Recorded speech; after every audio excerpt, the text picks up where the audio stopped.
Bismillahirrahmanirrahim. Assalamualaikum warahmatullahi wabarakatuh. Perkenalkan, nama aku Fitriyah dengan NIM 1908 10 20 06. Pengertian kalam khabari atau kalimat berita atau informasi. Berikut ini penulis menyajikan pendapat ulama tentang pengertian kalam khabari atau kalimat berita atau informasi. Perkataan yang bisa dikatakan bagi penuturnya benar atau dusta jika perkataan itu sesuai dengan kenyataan, maka penuturnya adalah benar, dan jika tidak sesuai, maka penuturnya dusta. Dalam sumber lain, yakni Ahmad Hashimi mengatakan bahwa kalam khabar adalah perkataan yang mungkin benar atau mungkin dusta. Perkataan dilihat dari perkataan itu sendiri. Terus ada tujuan dari khabar.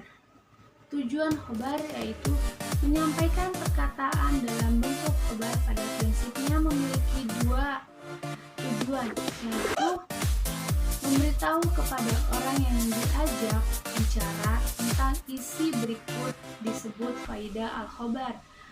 Atau contohnya, Nabi Muhammad SAW dilahirkan pada tahun gajah dan diberi wahyu pada usia 40 tahun serta tinggal di kota Mekah selama 13 tahun. Dan di Madinah selama 10 tahun.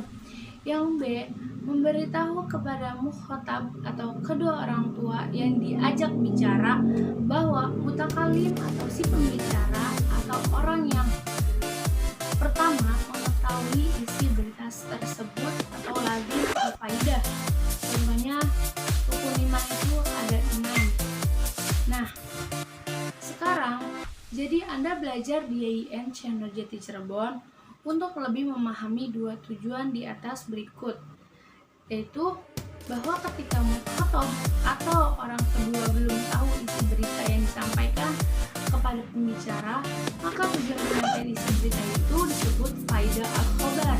Dan ketika mukhatab atau kedua orang sudah tahu isi berita yang disampaikan pembicara, maka tujuan penyampaian isi berita itu disebut lazim al-faidah. Selain tujuan tersebut, tujuan lain dalam penyampaian informasi yang dapat dipahami dari konteks kalimat seperti berikut. Minta belas kasih. Contohnya, ya Allah, ampunilah dosa-dosa kedua orang tuaku dan dosa-dosaku, serta kasihilah mereka sebagaimana mereka mengasihi aku selagi aku kecil.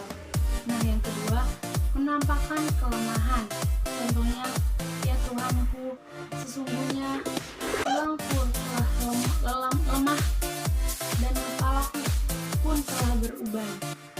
Melalui ayat di atas, Subhanallah wa ta'ala mengisahkan Zakaria ketika berdoa atau memohon keturunan, ia menyatakan kelemahan dirinya kepada Allah Subhanahu wa ta'ala bahwa dirinya sudah lemah, dan ia mengakui bahwa kepalanya telah berubah sehingga menurutnya tidak mungkin akan memperoleh keturunan dan kondisi dirinya seperti itu.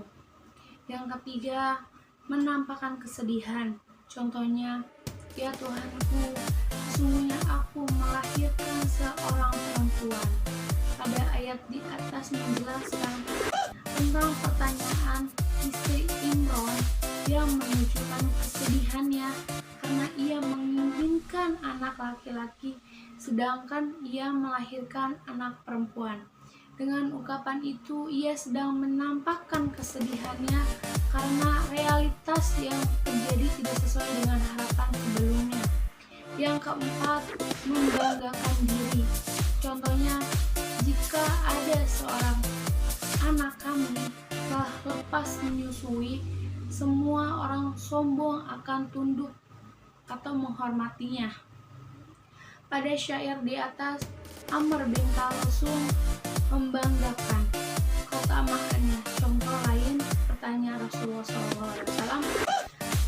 adalah orang yang paling fasih berbahasa Arab. Arab.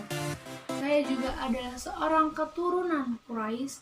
Perkataan Rasulullah di atas menunjukkan kebanggaan beliau yang fasih dalam berbahasa Arab, dan beliau juga ketua suku Quraisy, yaitu suku terpandang pada saat itu. Lalu memberikan peringatan. Contohnya, dalam suatu hadis Rasulullah SAW direwayatkan oleh Abu Dawud, perbuatan halal yang paling dibenci oleh Allah adalah talak. Hadis di atas merupakan peringatan Rasulullah SAW agar umatnya senantiasa menjaga keharmonisan rumah tangga dan menghindari perceraian, karena perceraian adalah hal yang paling dibenci Allah Subhanahu wa Ta'ala. Yang selanjutnya yaitu memotivasi untuk bersungguh-sungguh. Contohnya, menjaga wajada. Siapa yang bersungguh-sungguh, maka ia akan memperoleh kesuksesan. Sekian dari video saya. Kurangnya mohon maaf. Wassalamualaikum warahmatullahi wabarakatuh. Sampai jumpa, bertemu di video selanjutnya.